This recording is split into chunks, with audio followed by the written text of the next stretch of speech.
PESA गाव आहे तिथे आमचे काही कामं शासनाकडून मंजूर होऊन येतात, काही काम आपण देतो। तसे भरपूर विषय नवसंजीवनीच्या मीटिंगमध्ये नेहमी निघतात।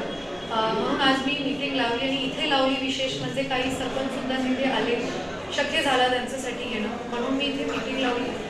मीटिंगमध्ये पेसाचे कामांचा खर्च, पेसाच्या कामांची पूर्तता, आम्ही एक विशेष मोहीम सुरू केली जिल्हा परिषदेने की प्रत्येक पेसाच्या ग्रामसेवकांनी त्यांच्या गावात जाऊन राहून विशेष आराखडे तयार करायचे, म्हणजे त्या गावाला पुढच्या 5 वर्ष कुठल्या गोष्टीची गरज पडू शकते, ज्याला आपण जिल्हा नियोजन समिती किंवा प्रधानमंत्री धरती आबा योजनामध्ये त्याला कसं देता येईल याचीही चर्चा झाली।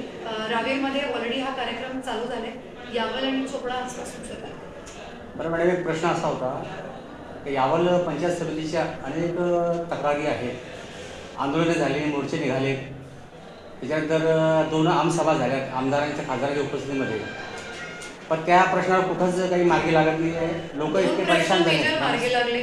2-3 ग्रामपंचायती इथे ज्यांच्या तक्रारी होते ते तक्रारी आपण क्लोज केले। आमदार महोदयांच्या घरकुलाच्या सभेमध्ये जे विषय निघाले ते 100% क्लोज झाले।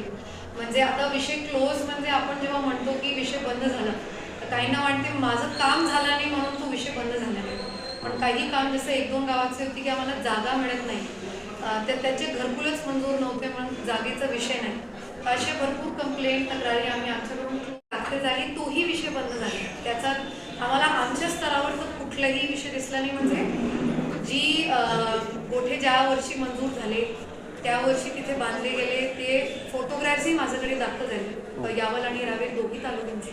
मग माझ्याकडे जेवढे विषय डायरेक्टली मला ॲड्रेस झाले ते विषय तरी मी बंद करायचा प्रयत्न केले। बरं, दुसरा विषय असा होता मॅडम का पूर्ण राज्यामध्ये उपमुख्यमंत्री अजितदादा पवार हे यांचं निधन झालेलं आहे, तर राज्यात पूर्ण दुखोटा पाडला जात आहे। ते दुखोटा पाडा शासकीय दुखोटा आहे, तरी आपण हे बैठक घेतली त्याबद्दल थोडंसं चर्चा होते। नाही, त्याच्याबद्दल म्हणजे फार शॉकिंग आणि म्हणजे पर्सनली माझ्यासाठी खूप शॉकिंग न्यूज होती। कालचे शासकीय कार्यालय बंद राहिले, राज्यस्तरावर दुखोटा जाहीर झाला।